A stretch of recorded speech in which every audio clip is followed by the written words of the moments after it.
एक औरत जिसका 8 साल पहले एक व्यक्ति से तलाक हो चुका होता है, उसकी दूसरी शादी भी हो चुकी होती है, लेकिन 8 साल के बाद उसका जो पहला पति होता है उसे स्वप्न में बहुत ही ज़्यादा बीमार दिखाई देता है। दोस्तों, वो औरत बिना कुछ देरी किए हुए उस व्यक्ति को फ़ोन करती है और फ़ोन करके उससे मिलने की जो इच्छा जाहिर करती है। दोस्तों, यहाँ पर जो सामने वाला व्यक्ति होता है उससे कहने लगता है कि मैं भला तुमसे कैसे मिल सकता हूँ, मेरा तुम्हारे साथ कोई रिश्ता नहीं है। अगर इस सब के बारे में तुम्हारे पति को पता चलेगा तो तुम्हारे लिए अच्छा नहीं होगा। लेकिन यहाँ पर वो जिद पर अड़ जाती है और उससे कहने लगती है कि मैं तुमसे मिलना चाहती हूँ। दोस्तों, उसके बाद जो इनके जीवन में होता है, अगर आप भी सुनना चाहते हो तो एक बार वीडियो को अंत तक जरूर देखिएगा। आइए दोस्तों, जानते हैं पूरा मामला क्या था। दोस्तों, आगे बढ़ने से पहले हमारी वही रिक्वेस्ट कि जो हमारे चैनल के साथ नए हैं, कृपया करके चैनल को फॉलो कर लीजिए, बेल आइकन को जरूर प्रेस करिए। नमस्कार, जय हिंद। आप देख रहे हैं APH न्यूज़ राहुल रावत के साथ। तो दोस्तों, आज की जो हकीकत की घटना आपको बताने जा रहा हूं, ये हकीकत की घटना एक राहुल नाम के लड़की की है। दोस्तों, उसकी जो पत्नी होती है उसका नाम सरिता होता है।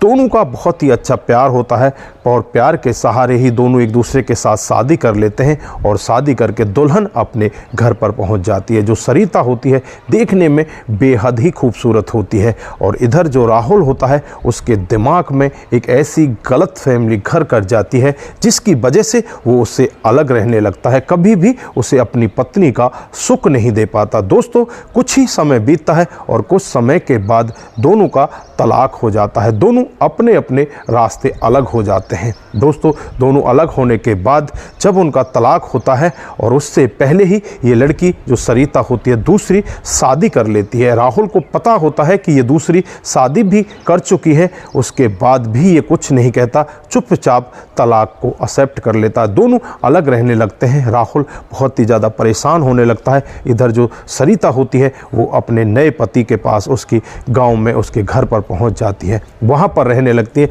लेकिन यहां पर भी सरिता का जो जीवन होता है वो अच्छे से नहीं कट पाता।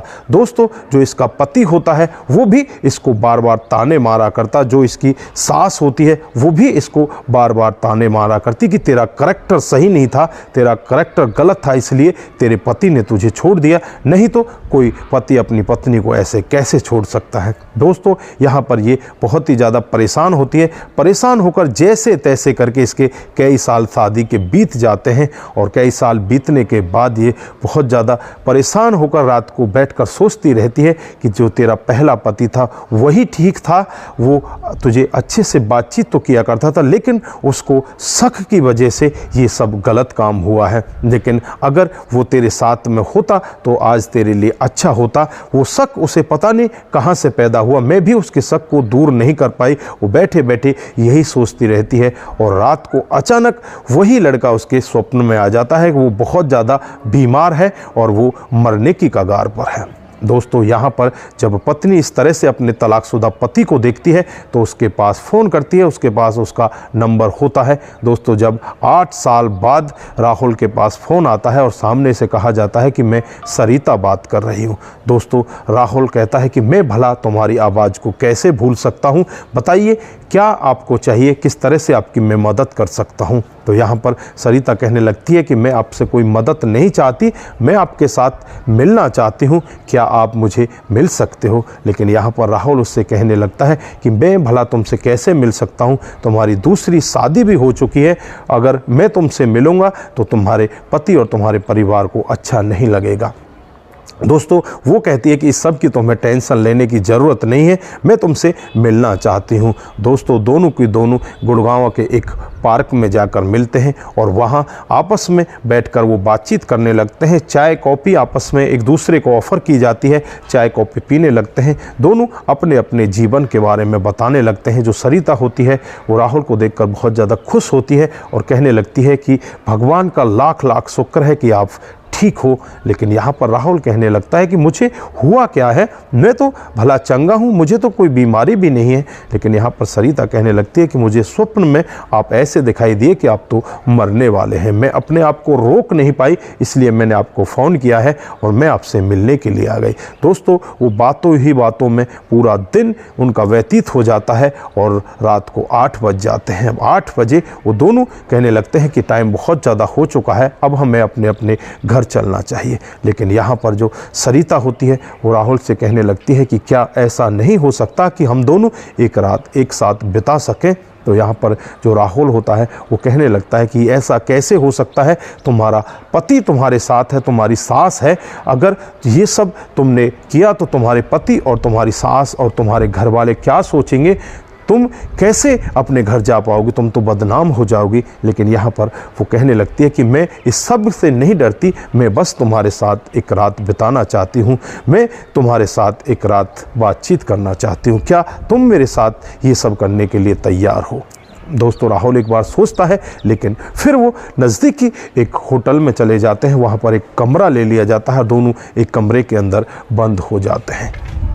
दोस्तों, दोनों अपने दुख सुख की पूरी बातें करते हैं। जब राहुल सरिता से पूछने लगता है कि तुम्हारा जीवन कैसा कट रहा है, तो वो कहने लगती है कि मेरा जीवन तो बहुत ही दर्दपूर्ण कट रहा है, जबकि मैंने कुछ भी गलत काम नहीं किया। भगवान को पता नहीं क्या मंजूर है, आपको भी मेरे ऊपर शक हुआ था, पता नहीं मेरी खूबसूरती को देखकर हर व्यक्ति दीवाना तो हो जाता है, लेकिन मैं किसी के प्रति आज तक अट्रैक्ट नहीं हुई। मैं पहले आपसे प्यार करती थी, उसके बाद मेरी दूसरी शादी हो गई।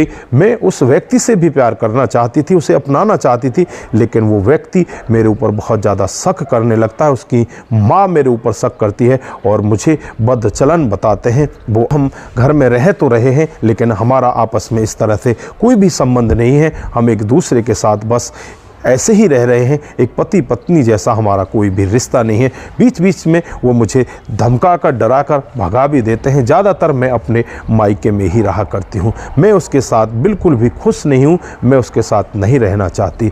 दोस्तों, यहाँ पर जब इस तरह की आपस में दोनों की बातचीत होती है और बातचीत में दोनों इस तरह से एक दूसरे के साथ खुल मिल जाते हैं, दोनों एक दूसरे के साथ संबंध बना लेते हैं। दोनों एक दूसरे के साथ संबंध बनाने के बाद बहुत ही ज़्यादा खुश होते हैं और जो यहाँ पर राहुल होता है वो एकदम से भावुक हो जाता है और पिछली सभी बातों को भूल जाता है और कहने लगता है कि क्या तुम मेरे साथ दोबारा शादी करना चाहोगी।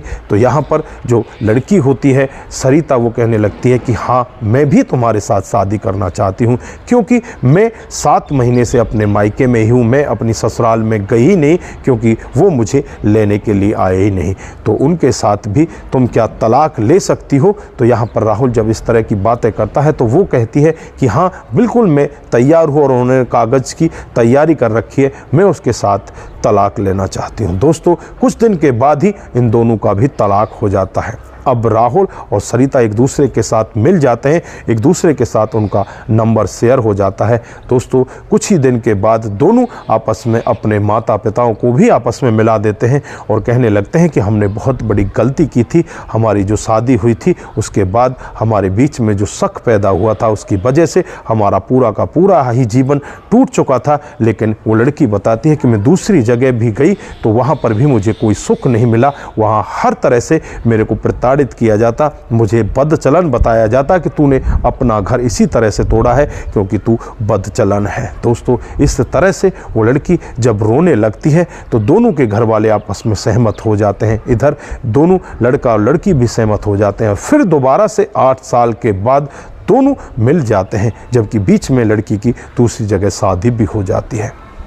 तो दोस्तों, यहाँ पर आप क्या कहना चाहते हैं कि इन दोनों को मिलना चाहिए था या यहाँ पर जो लड़की ने किया वो गलत था या ठीक था? आपकी जो भी राय है एक बार कमेंट बॉक्स में ज़रूर दीजिएगा। दोस्तों, आज के लिए बस इतना ही, फिर मिलते हैं किसी नए मोड के साथ। तब तक के लिए आप अपना ख्याल रखें, अपने परिवार का ख्याल रखें, सतर्क रहें, सावधान रहें। और अगर आप लोगों को हमारी कहानियाँ जरा सी भी प्रभावित करती हैं, जरा सी भी अच्छी लगती हैं, तो दोस्तों के साथ ज़रूर शेयर करके जाइए। दोस्तों, अपना ख्याल ज़रूर रखें। नमस्कार, जय हिंद,